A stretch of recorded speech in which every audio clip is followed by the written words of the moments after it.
Grabe kagabi guys ang experience. Mga early morning yun. After midnight eh. Grabe yung ulan. Sobrang lakas. Plus thunder. Grabe, sobrang lakas din. Tapos plus phone mo na mayat-mayat nag-alarm dahil sa mga announcement nila.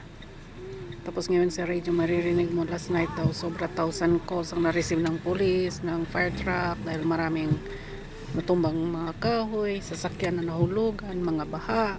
Tapos ngayon tingnan nyo yung 40 minutes namin na biyahe, 2 hours na kami nasa daan papuntang work, hindi pa kami nakarating.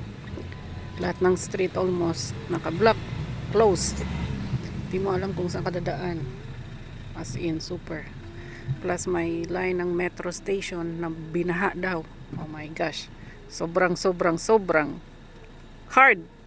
Ibang kung oras tayo makakarating nito sa work. Wala na.